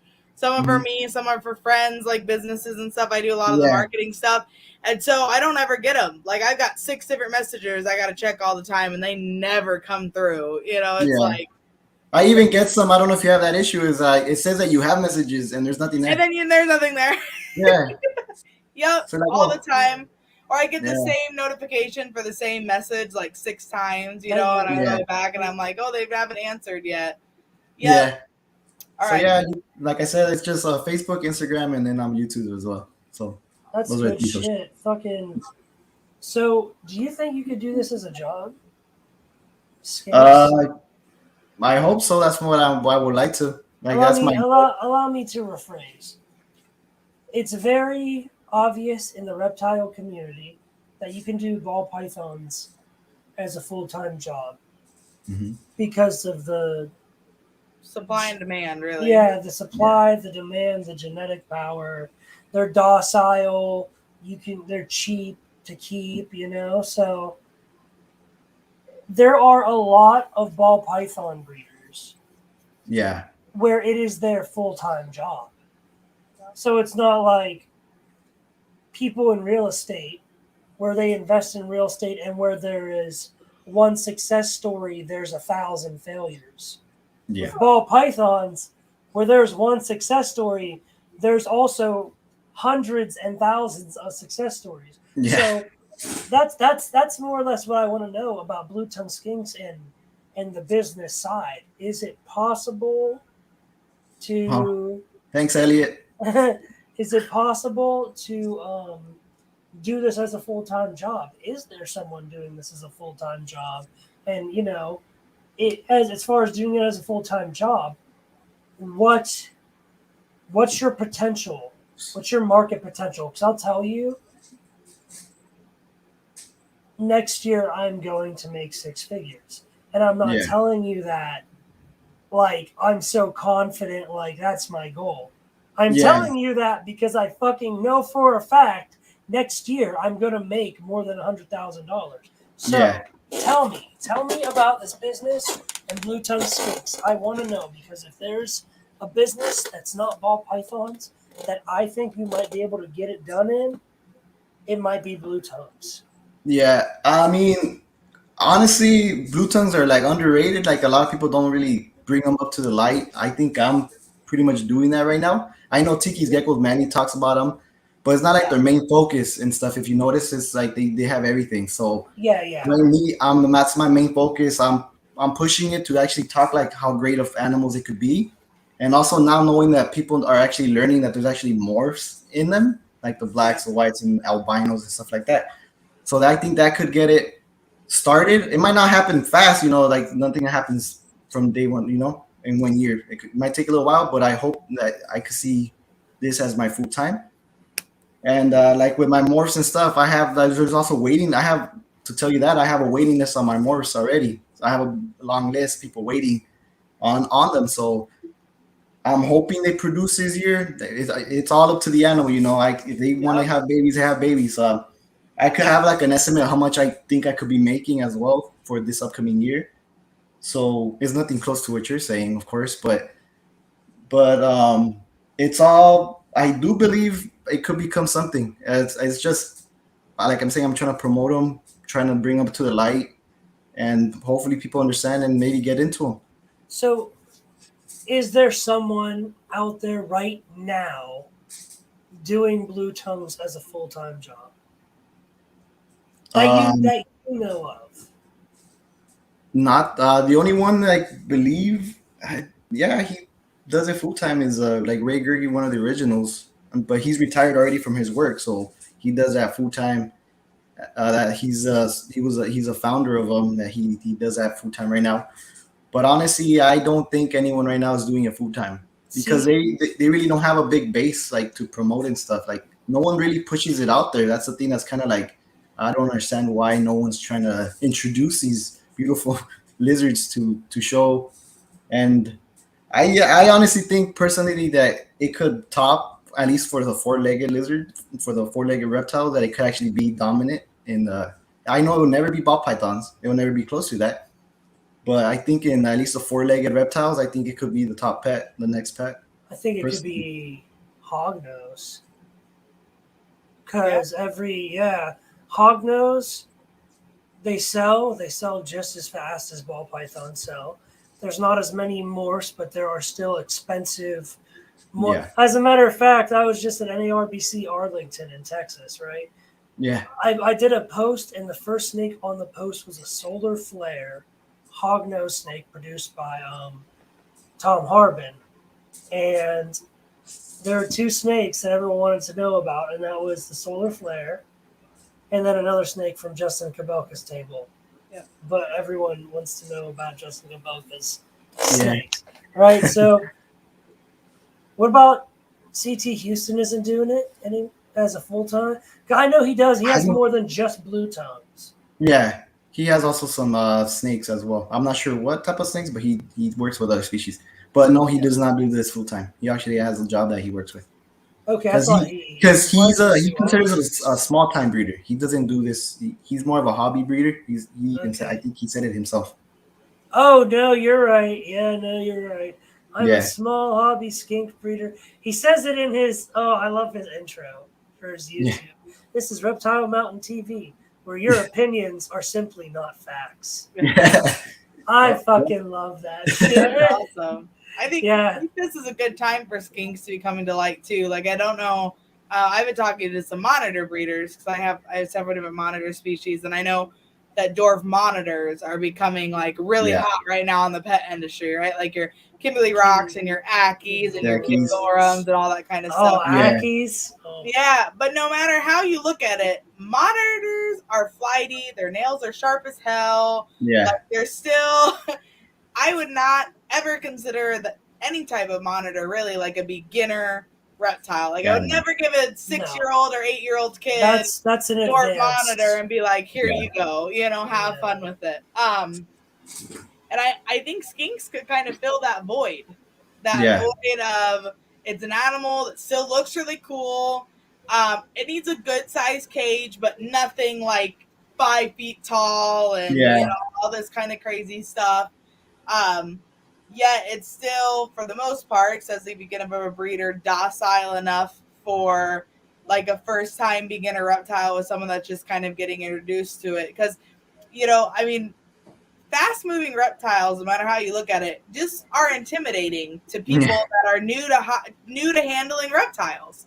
I think that's one of my biggest things that I talk to people that want to get like a corn snake or a king or a milk for their first time snake for their 6-year-old or 8-year-old. It's like they're easy to keep, but one, they're gonna musk and scent on you and it's gonna smell disgusting, and 2, they're quick. Like your child is going to have to be able to move like a free handling snake that's going to want to move and be active, whereas like a ball python, right, you can get it out and like set it in a kid's hand and the kids could just be like sit there and stare at it, and the snake's not gonna care. Exactly. Blue tongue snakes, I think they get big enough to be impressive, Yeah. Right? Like you're not handling this tiny little lizard, right? Yeah. I think the fact that they come in different color morphs is going to be huge for the people wanting that more of a pet or wow factor. Yeah. And just the ease of care and feeding. Like some people don't want to feed. Like that's just, they don't want to have to do it. They don't want crickets. They don't want roaches. They don't want, you know. And most people have either a pet cat or pet dog as well. So right there you have exactly, yeah. So you know, it's like the ease of feeding and things like that. I think are going to be they sound extremely easy and doable for a newer reptile owner. Yeah. You know, there's not anything crazy that goes into their care. Like you said, the food is readily available wherever you go. Like I can't describe how many times, because we've got abronias and monitors and bearded dragons. I got a lot of other miscellaneous stuff.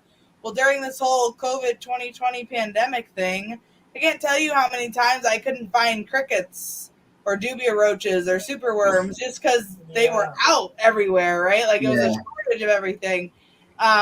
Luckily, we breed our own roach species. The only thing I don't breed myself is crickets because I can't keep the damn things alive to save my life. But, I breed mealworms and superworms. Yeah, exactly. There you go. So, yeah. But you know, to just have readily available food access and not have to rely on, you know, don't have a mom and pop shop or I'm an hour from a Petco and PetSmart. Yeah, it's huge. Yeah, it's huge. I can go on Amazon, order wet dog food, have it delivered to my door, and I can feed my blue tongue skink. Like that's huge, you know. Yeah. So no, I think that's really awesome. I definitely think that they deserve a lot more credit. Plus, I mean, come on, blue tongues, like dudes, come on, like it's very personable too. You know? They have their own personalities. It's like each one's different. They're not the same. Yeah. So you get to know them little by little. Yeah. So I definitely think they deserve more credit, and I'm sure we'll see them popping up more in the pet trade as more breeders have more animals available. I think that's the biggest thing too, right? It's like people, it's still new.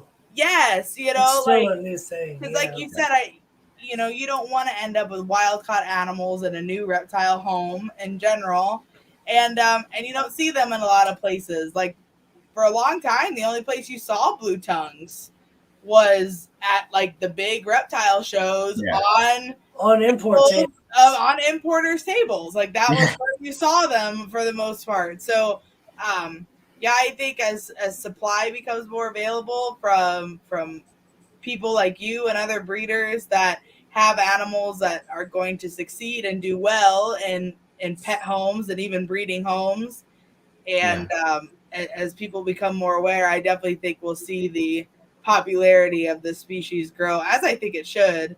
I think it's so cool. Yeah, like what were you saying? Like last, it was like 2 weeks ago when we had the super show here in Anaheim recently. Yeah. So I went all around, and even blue tongue skinks are really rare. I had some of my friends he was selling for me, so I had my baby skinks on his table. Yep. And then I think only like 2 other tables had, but I think only like 3 or like 5 babies available. So there's not many out there. So and you don't see many blue tongue tables.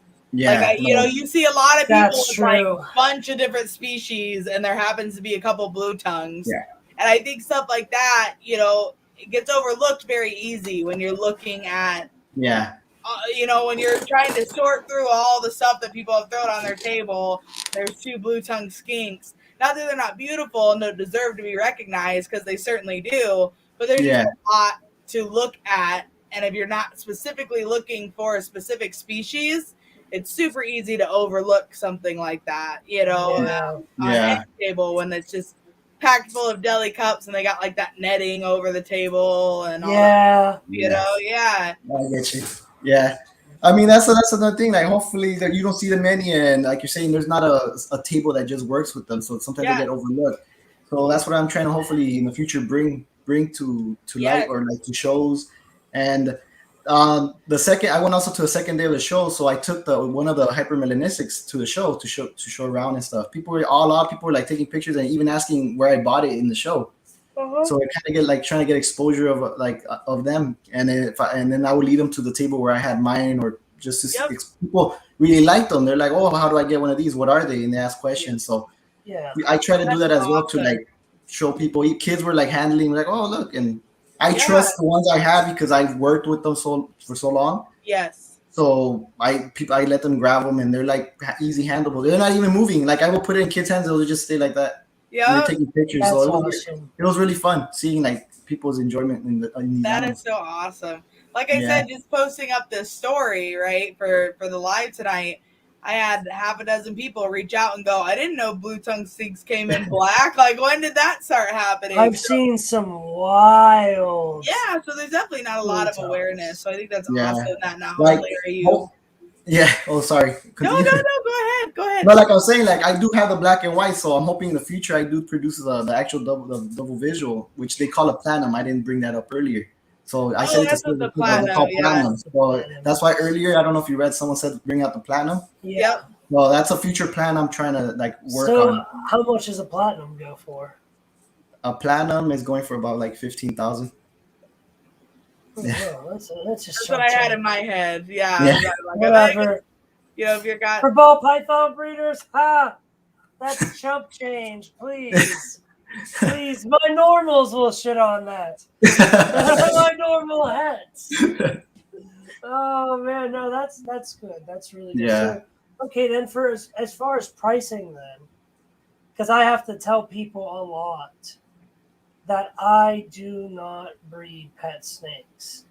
People always want to come to me for a pet snake, and I'm like, listen, man, I'm a particular caliber of breeder. I breed a particular caliber of animal, and you're not going to find what you're looking for in your price range in my collection most of the time. Yeah. So what does your price ranges look like? Like, what is, obviously you can find a fucking $40 normal everywhere ball python, right? But then there's also snakes. I promise you, there are snakes out there that still go for $100,000. I just haven't seen it yet. Yeah. By the time I see it, it's 50,000. Yeah. But somewhere out there, it's 150,000. So what do your price ranges look like as far as like what's something low end that's going to sell as a pet market, and then what's something high end that's going to sell as a project to a fellow breeder? Okay, so when it comes to my lowest, I do have for pet, so I do have a pair of classics. I have a classic male and a classic female, so that's what you would consider. Speak my language. They're classics, they're classics. Classics. You know what? That's a marketing thing. Keep that up, because people will buy something that says classic and not normal all day long. Fancy. All day. It's fancy. It's classic. So with the classics I have those go for about like $300. That's the low end on them for Australian species, and of course on the high end you're talking about the recessive morphs, for depending on what you want. The blacks go for about 7,000. The whites go for about 8,000 for a baby. Albinos go for about as well, like around 7,000. The aneries go for about like 9, and then the patternless, I don't know on those. Those I haven't really seen. So I can't name any prices. So maybe like I'll say like also like 9,000-10,000 for one of those. Do you have any anery or exanthic? Not at the moment. So I have seen at a show exanthics. So I know exanthic and anery, like exanthicism and anetherism, are two separate things. Yes, they are. In Taliquas, are they also two separate things, or do you guys just blend? No, it's separate as well. The anery still shows yellows. It's a black, white, silver animal with some showing of light yellows. The banding still show, but light yellow. And the exanthic has none of that. It's just black, white, and silver or gray. So it's two. I'm an exanthic guy. Yeah. I'm an exanthic over anery all day, unless we're talking rat snakes. I really do like the anery rat snakes. Those are pretty cool looking. Oh, okay. Yeah. Yes. So that's where it goes, at least for baby, like price ranges. It goes anywhere from $300 all the way to about, I'll say 10,000 just for a baby, depending on what you're looking for. So at the moment, the morphs are still pretty They're high not- end just because of Rarity. accessibility, really, right? Yeah. Yep. Then you have like the one I just showed you, sunrise, sunset. When you start Yeah. doing those, they'll start going up in price. It's not like everything has its own value. Like I'll say the most expensive when it comes to like polygenic trait is the T positive caramel, which I do have one. I'll show you right now. Ooh, yeah. She goes for about 2,500. That's like the most Okay. expensive high end of like the polygenic traits. Okay, gotcha. Yeah. So let me bring her out right now. She's also one of my favorites. I can't wait to produce some for her. Yeah, they look really good. I saw a few of them up in Canada about a year, 2.5 years ago, I'd say. But I saw my first pair of albino T-Pos and T-Nags up there. That shit was fucking. Those things are sick, man. I really do like albino blue tongues. Yeah, this is actually not an albino. It's not recessive. What's This that? This is a T positive blue-eyed caramel, what they call. Okay. If it falls, does it have red eyes? No, actually it has black blue eyes, like dark blue. Okay, dark so black. so Liz, this is the Trojan. Pretty Yeah. much, I guess. Yeah. So This yeah, is, that's like this the is Trojan ball python Trojan morph. Yep. of Yeah. snakes. So basically the genetics passes down. It's like a codom, I guess you could say.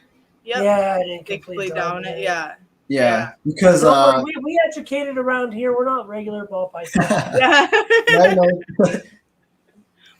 I'm trying to speak your guys' language. Yeah, you could just talk, man. It's Yeah. we can speak. That your is so language. pretty. I love the pattern on that. I Yeah, do she's too, a really lot. gorgeous. The gold, she has like really gold blushings. I really want to put like my high intense yellow to her. Yes, To I love produce how like something the like- stripes fade as they get closer to her head, like from the belly. You know, they like Yeah, start to fade up. That is so pretty. It reminds me of like ocean waves. Just Yeah. the shape. yeah, and she's lacking. She has no black pigment at all. That's what I love about her. Yeah. Most of them have black pigment. Yeah, and that's that's a commonality within the reptile industry. Whenever we have a morph, no matter what part of the industry you're in, when you hear caramel, it's like some form of albinism. Caramel. Albinism. Yeah, that's what I said, caramel. Caramel. Yeah, that's what I said, caramel. So it's usually some form of albinism, or it falls within that sort of weird, like, I don't even know what the word for it is. It's somewhere between albinism and classic. I don't know, dude. That's hard. Like, how do you explain Ultramel, Monarch, Trojan? You know what I'm saying? Like, these are albino animals without red eyes, so they're not. So I guess that's where like the T positive Like a comes T positive. Yeah. because they're not It's T close to positive T-pos. albino. They're They're just just T T positive. Yeah. So your caramels then are T positive. Yeah. Something. Yeah. Exactly. That's what they are. Put her back. She's gorgeous. Awesome. Gosh, Yeah, they're I so got this one from Tiki's Geckos. Oh, nice. That's what All we're right. talking about. Victor, we're pushing that 2-hour mark. Oh, okay. I know already. This went by really fast. This was a really good live. I enjoyed this. It was a lot of fun. Hey, Yeah. you want some Desert Ghost, Victor? You fucking go on my morph market. If any of you want Desert Ghost, go on my morph market right now. You have till tonight to buy it. I'll already look getting first. my I'll look Desert into Ghost. Oh, man. All right, Liz. I'm actually going to show yours because every day that I look at it, it really... You regret it? It makes me, like, real mad. You regret it? Because I'm like, no shit. I produced a Blade Fire Banana Clown, and I thought that was the highest quality animal I ever produced until I produced this. And when I say quality, I just mean genetics aside, like the highest quality snake that I've ever produced. I always have to look behind me in case my fat fucking dog is laying there. I see that Elliot said that R&B has been selling blue tongues for a while. Like, yeah, they have, but their main focus is not like, if you see, yes. it's not the blue tongues. It's the ball It's python. like a background animal for everyone. Yep. Like also Brian Barchek's, he doesn't really talk about him either. If you actually, it's like a behind the scenes animal. Wow, that is really nice. Oh, I'm so excited. I know the camera like doesn't focus that good, but man, this thing is fucking. So you want to see how freaking big this girl's gotten? This is from Brandon as well. This is a desert ghost pinstripe female. Oh, nice. Yeah, so between these two animals, you could buy a fucking car. Yeah, thank you. Tell me about it. Yeah, this is seriously the nicest quality. Like, there's no dirty, there's no like black speckling within the pattern. Like, I'm looking at this animal and it's literally perfect in its entirety. Yeah, that's one reason I'm getting into ball pythons, because I see your guys' videos. All you ball python people, I'm like, man, this looks so amazing. Like to create, because myself, I'm an artist, so like this is like living art, and seeing you guys is like, oh, you're getting in it for the wrong reasons. It's all yeah. I don't know if you've heard. I drive a custom built Audi that I imported from Germany because I breed ball pythons. I'm all about the money. It's funny. I'd like for this guy to come out. This is probably one of my favorite snakes in my collection, not necessarily from a genetic power standpoint, but just from visually. Ooh, I love pieds. So gorgeous animal. It's a funny thing about this guy. I don't really know what the snake is. So this was that KRG gene that was mentioned earlier. This is a KRG black pastel lesser het pied bred to a hypo black pewter that, to my knowledge, is not het for pied. Yeah. So this snake is either a visual or a het. Yeah. So hopefully we're gonna figure out this year. I truly think it's a visual pied. He has an all white belly, like literally no markings. He's got the pied beard, like all that fun stuff. But KRG has been known to throw some crazy ring before. Yeah, so is KRG one of the lines at Nerd? No. No, it stands for Calabash Reduction Gene.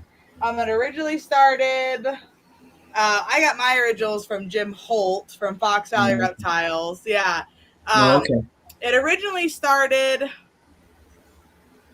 Oh, not from Nerd. I can't remember, but whoever originally worked it didn't really do much with it. But this is another crazy het male from the KRG line. Yeah, they do some crazy stuff. Yeah, so this is actually a KRG black pastel lesser firefly calico. Jesus. Wow. Technically, he's 50% het pied, but I have a pretty good indication that he's gonna be pied as fuck. But I tell everyone, I'm like, as soon as I start calling him het pied, he'll be like the only snake ever with this kick-ass ringer to never prove out, to be pied. Yeah. So I'll stay humble until I actually get a visual out of him. But yeah, so definitely does some interesting stuff. Yeah, that's pretty cool. I really don't know much about that line. That's the first now that you showed them to me. Yeah, definitely hit me up if you want to know more about it, because it does some really nice stuff for sure. But yeah, we'll get on now to what we call a revolution round. Just some quick questions, really. Just first thing that comes to your mind, type of stuff. All right. So these are fast. Yep. All right. I promise it's nothing too crazy hard. Brandon, you start. What's your one rep max for bench press? What was that? What is your 1 rep max for bench press? I haven't worked out lately, so I don't know. I gotta get on that. Yeah, me neither. Yeah, Brandon doesn't know anymore either. You're gonna have to change your question, Brandon. I know. Fuck. All right, how do you say it? Is it caramel or caramel? It's a caramel. Yes. Well, you know what? Ah. Fuck you, Victor. How about that? What's your fucking shiny Caramel, head thank having you. ass? No. Damn it. Fuck. I hope you miss on the double visual your first year. I know. I hope you. I'm just kidding. I do it. I hope you nailed them all. I hope. I get you. It's all fun and games. All right. So your shit tickets, your toilet paper, does it go over or under when you put it on the roll? Over? There you go. Okay. Yeah. I have to do that too. Like, hold on. All right, Easterns or Northerns? Oh man, that's tough. I'll go Northerns just because it's easier to breed them. Ooh, there you go. See, in it for the money, everybody. Always. That's all we're ever in for. All right. Last one's on you, Brandon. So, Victor, tell us all. How are you revolutionary? Just being I'm gonna try to be the first to bring these animals to the light. That's my main focus on them. I have other projects I'll be working on, like we talked earlier with ball pythons. That's like something I'll be starting, but my main focus is these animals, and then try to start something new with these and bring them up to light. So that's my goal. For sure. I totally see that, and I think you being like you said, most other people have blue tongues on the back burner. Like that's their side project, right? Is like the blue tongues. I think you're gonna be one of the first breeders for it to be your main focus. Yeah. Right? Not like the side project. Exactly. And you obviously know what you're talking about. Yeah. Can you never heard anyone else talking that much about blue tongues. Yeah. Can you give me a sec? Let me charge I forgot to plug it, so my battery's kind of dying. You're good. You're good. We're about to cut it anyhow, bro. We're like done. Yeah, I know, but I don't want to die like all of a sudden sporadically, you know? Well, I don't want you to die sporadically either. I'm just starting getting in the community, right? Yeah, I mean, well, I just started not getting questioned by the cops. They usually will be like, they'll knock on the door and I'll open it and they'll be like, "Where the fuck is Mr. Hernandez?" And I'll be like, "That's me." And they'll be like, okay. "Oh, kind white sir, nice to meet you." Yeah. All right, we're good now. Oh, well, that's fucked because we're done, man. The show's over. Okay. No, like I said, I think you know more about blue tongues than anyone else that I've talked to, which I think is awesome. You obviously care about the species and know what you're talking about. And you have like a game plan. Like I feel like a lot of people for their side projects are just kind of like, I throw this in with that and do this and whatever happens, happens. I don't really care. You have long foresight. You're like, I'm going to get this and I'm going to breed this to this and this is what I want to make and this is how, it goes through, and I think that's awesome. I think it's something that every good breeder needs to have, right? Like we always have our yearly plan, but you've got to have your 3 and 5 and kind of 10-year planned out. Oh, yeah, exactly. Yeah, I mean, like I am looking into getting more Moors. Like I'm planning to get an albino hopefully soon if things work out. So that might join the group pretty soon. And Henry maybe later down the line. Depends if the person that I know breeds some this upcoming year as well. Mm-hmm. So it all depends little by little. And then when it comes to breeding, I have like the colors in my head, what I want to put together to produce some crazy combos. And like, we'll see. Like for me, like I'm telling you, with the putting a high yellow with that caramel that we do put together. And I have a plan. Like if they come out how I want to, and they come out really gold blushing, really nice and gold, I have like a name already to call them eventually. That is awesome. Like that. So hopefully all goes well. We'll see. See, that's one awesome thing about getting into a new species like that. And obviously with the ball pythons, there's 10,000 different directions that we can always go because of the number of morphs that we work with. Ball pythons are for losers. But it takes a lot to make a drastic change in a ball python, something we haven't seen before, right? You know, like we're at the point now where we're just making, most of the time, right, minor tweaks to, I'm making it a little bit cleaner, a little bit brighter, a little more banded, you know, and it takes a lot to make like this, wow, that animal is totally different than anything we've ever seen, because there's just been so much done with it. So I think it's really fun and interesting to get into a new species, really, that's being bred, you know, more readily in captivity, where you have that much like play around power, really, with like, all right, if I do this and this turns into this, and then I like, you know, you're tapping the surface, you have a lot more free range to make the next big, like, wow, you know, that's different than something we've seen, and it gives you a lot of free range. Yeah, you're ahead.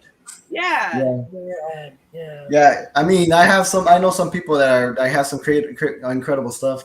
I mean, but I'm saying, like, everyone's so in the background. You really need to like know who they are to like check up their stuff. Yeah. So, like, if they really put themselves out there like how they should, I mean, you could see the stuff is like really amazing.